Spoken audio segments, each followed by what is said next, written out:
I never believed in ghosts. At least, that's what I told myself before that night. It was supposed to be a simple exploration. An abandoned church, hidden deep in the woods, whispered about in hushed tones by the locals. They called it St. Augustine's Ruin, a place no one dared to go after dark. The stories ranged from shadowy figures moving between the pews to the eerie sound of a choir singing when no one was there. But I wasn't superstitious. I was a skeptic, always had been. And that's exactly why I agreed when my friend Darren dared me to check it out. We arrived just as the last traces of sunlight bled from the sky. The church loomed ahead, a dark silhouette against the moonlit backdrop. Its once majestic structure had crumbled over the years. Vines creeping up the cracked stone walls, shattered stained glass windows staring down at us like vacant eyes. The massive wooden doors were slightly ajar, as if inviting us in. Darren nudged me. "Go on, prove you're not scared." I scoffed, pushing the heavy door open with a groan that echoed into the hollow silence inside. The air was thick with the scent of damp wood and something else.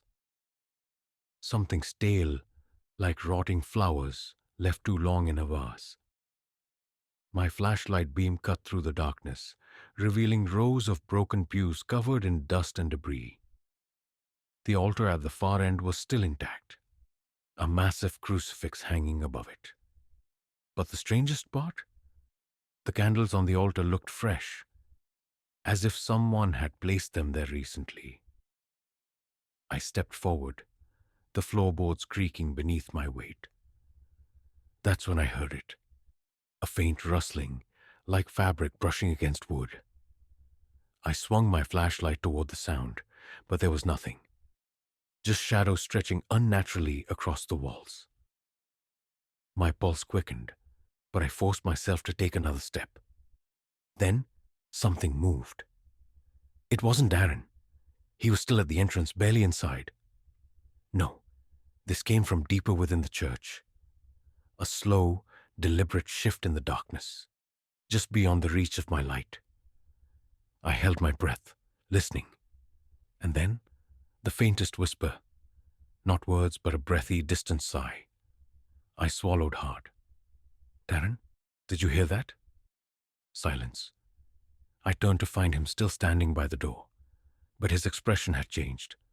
His cocky smirk was gone, replaced by wide-eyed uncertainty. "Dude, we should go," he muttered. For the first time that night, I agreed.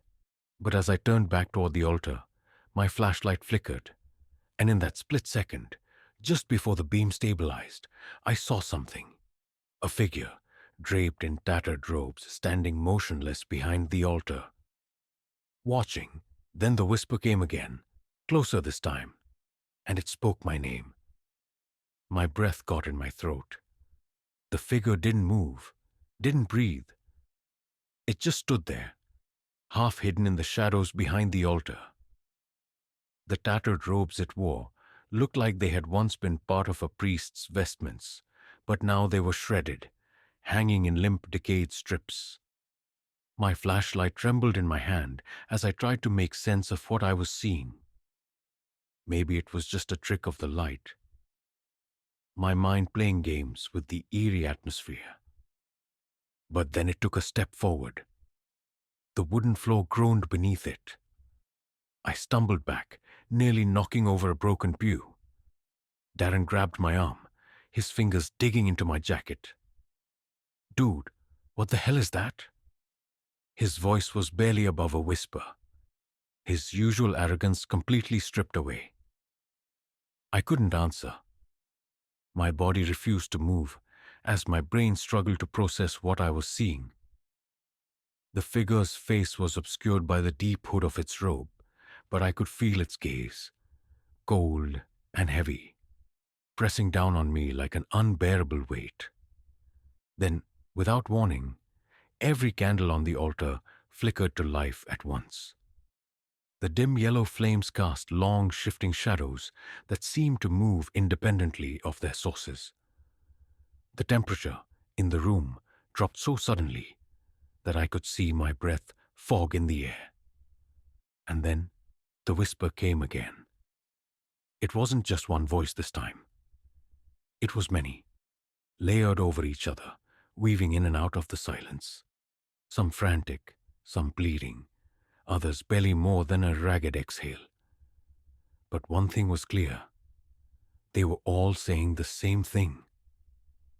Leave. Darren didn't need to be told twice. He yanked on my sleeve, nearly dragging me toward the entrance. But as soon as we turned, the massive wooden doors slammed shut with a deafening bang. The sound echoed through the empty church like a gunshot, sending a violent shiver up my spine. We were trapped. Darren pounded on the door, cursing under his breath. "It won't budge." His voice cracked in panic. I turned back toward the altar, my flashlight beam darting around in frantic, shaky movements. The figure was gone.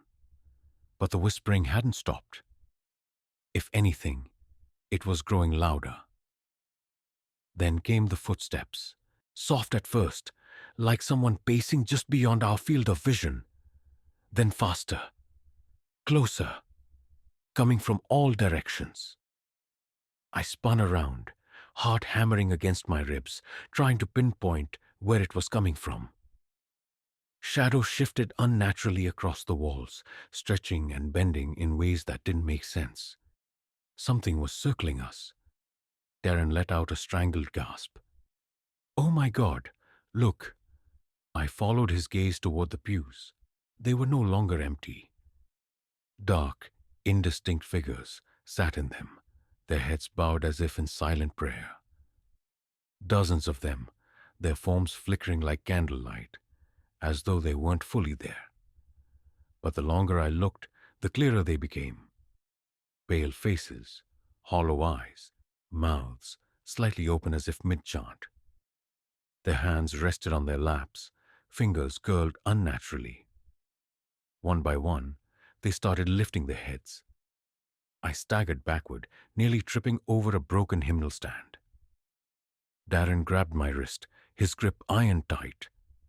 "We need to get out now." My mind raced. The only other way out was through the back, behind the altar, where that thing had been standing. I didn't want to go that way.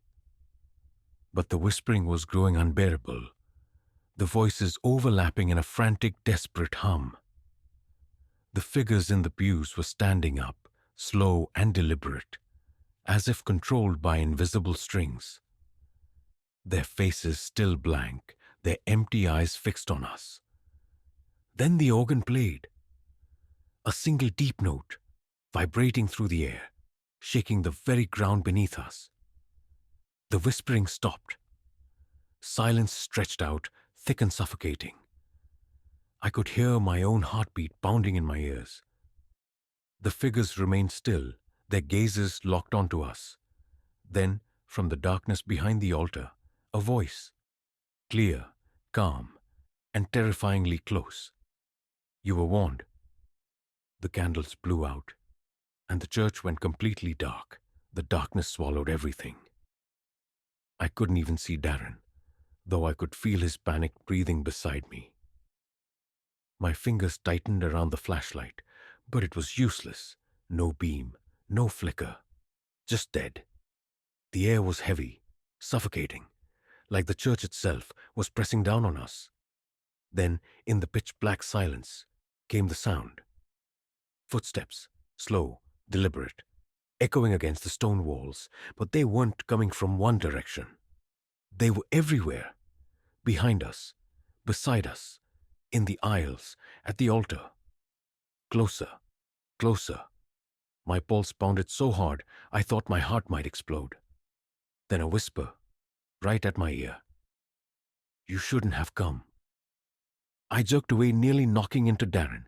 He grabbed my arm in a death grip. "We have to run." His voice was barely a breath, but the fear in it was enough to snap me out of my frozen state. We bolted, stumbling over broken pews, tripping on debris. We made for the only other way out, the back of the church, through the archway, behind the altar.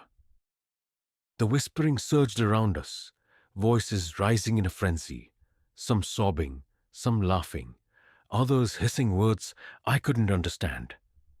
My lungs burned, my legs screamed, but I didn't dare slow down. Then Darren screamed. I spun around. He wasn't next to me anymore.